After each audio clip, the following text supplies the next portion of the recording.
Laurie posait la question tout à l'heure de qui a grandi ici. Je note quand même qu'il y a quand même vachement de monde qui n'a pas grandi ici. Est-ce que c'est ça qu'on appelle le grand remplacement? Voilà. Moi, je viens d'un petit coin, une petite région,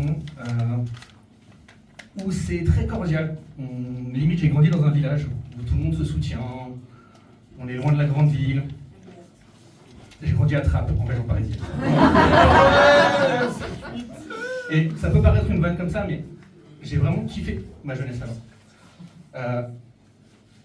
Désolé.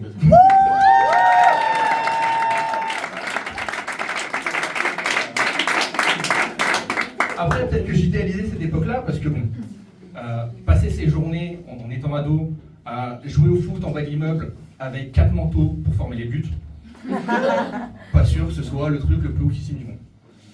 Mais dans mon quartier, c'était un peu comme dans tous les quartiers populaires. Quand les petits vieux arrivaient avec les courses, bah, les jeunes aidaient à les remonter. Quand tu avais un voisin qui te demandait d'aller chercher du pain ou d'aller chercher des clopes, bah, tu étais content de pouvoir garder la monnaie pour acheter des bonbons. Et bah, en fait, il y a un peu eu ce côté où la ville connue la plus proche, c'était Versailles. Et autant dire que c'est pas la même classe. Et généralement même, il y avait un côté, si tu vis là-bas, c'est que tu as réussi. Parce que si tu fais quelque chose à Trappes, c'est clairement que tu n'as pas le chance. Et c'est pas négatif. Je veux dire, il y a plein de gens qui sont encore à Trappes et qui sont très bien, et il n'y a pas de souci avec ça. Mais il faut reconnaître que, quand à la fin de l'école primaire, toi tu apprends que, à chaque fin d'année, les petits Versaillais, ils avaient une classe verte, où ils allaient à la mer. Bah, c'est toi qui te retrouves à être un peu vert quand, à la fin du CM2, on t'offre un petit Robert. Et c'est une histoire vraie.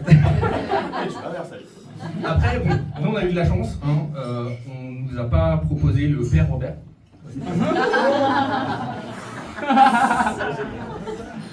Plus sérieusement, c'est quoi le symbole? Je veux dire, on t'offre un dictionnaire à la fin de ta primaire.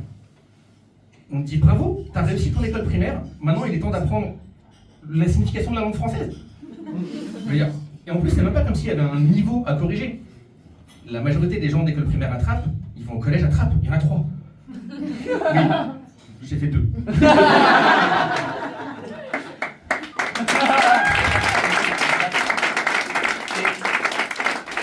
après, je sais que c'est des bonnes intentions. C'est des questions de finances, etc. Il n'y a pas de sujet là-dessus. Mais tant qu'à offrir un truc, offre un truc qui fait kiffer. Je sais pas, une BD, des cartes Pokémon, des Tamagotchi, enfin, un truc quoi. Balance des paillettes un peu. Après, nous les Tamagotchi, on avait des trucs un peu spéciaux aussi qui nous occupaient. Des petits trucs qui étaient tout le temps dans nos jambes, qui couraient partout, qui étaient à moitié avalés. Ouais, je parle des petits frères et sœurs. Et moi j'ai la chance de n'avoir qu'une sœur. J'ai une sœur qui a 5 ans de moins que moi, très fan de rap, elle a même écrit des trucs, je trouvais très cool, plutôt douée. Et elle a pris comme pseudo L.I.M. Pour ceux qui connaissent un peu le rap, il y a déjà un rappeur qui s'appelle L.I.M, mais rien à voir. Sauf que quand t'es dans le quartier, t'es pas responsable juste de ta sœur, t'es responsable de tous les petits du quartier. Donc quand toi tu surveilles ta sœur du haut de ton balcon, ou quand t'es en train de jouer avec tes potes en bas, tu dois surveiller Mustapha qui cherche absolument à attraper des fourmis, Soad et Juliette qui sont en train de s'engueuler parce que l'une a dit à l'autre que son nœud dans les cheveux était moche. Donc il y a un moment où nous on a transféré les foot en bas de la rue en partie de FIFA au salon en fait. On en avait ras-le-bol de fliquer les petits. Et ça, bon, c'était peut-être aussi une question de talent. Je veux dire, il n'y a aucun de nous qui a fait un centre de formation en football. Il n'y a aucun de nous qui a même fait de l'e-sport en FIFA. Enfin, on n'était pas doués quoi. Mais ça occupait le temps. Et comme j'étais j'étais le seul dont aucun des parents n'était à la maison, parce que les deux travaillaient, généralement ça se passait chez moi les après-midi FIFA. Et le truc c'est mes potes étaient prêts à tout pour pas que je sois puni de console. Donc, fermez les portes. Quand j'avais la flemme de porter les courses. Et le problème c'est que il y a quand même des moments où con, t'es jeune, t'es puni, c'est logique. Et la punition de mon père, c'était justement de nous priver de console. Et pour ça, c'était, on enlève la manette, on enlève le câble d'alimentation, on enlève le câble HDMI, pourquoi pas? Et nous, petits malins qu'on pensait être, on trouvait toujours des solutions pour avoir notre après-midi FIFA. Donc on avait toujours un pote qui ramenait le truc qui manquait. Bon, mon père est pas con.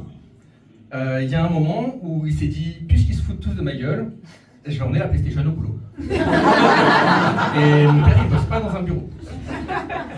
Mon père, il bosse pas dans un bureau. Il bosse dans les espaces verts. Donc, voilà.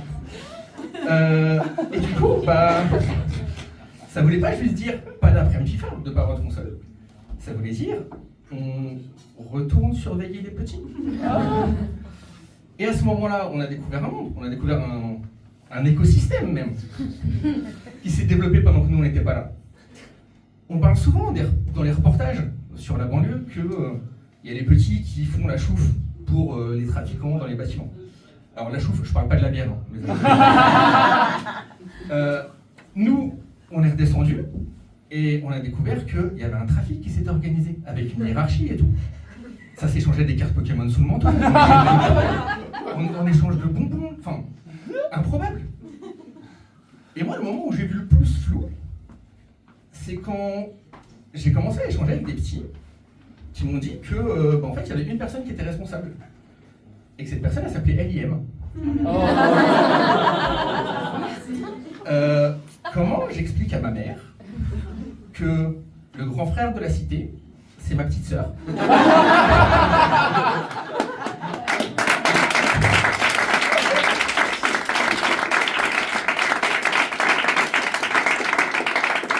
Alors très rapidement, je vous rassure, elle s'est fait engueuler, elle a été punie, etc. Bref. Celui qui a récupéré le business, certainement qu'il habite plus la trappe, vu la valeur des cartes Pokémon maintenant. Et c'est quelque chose qui me suit encore.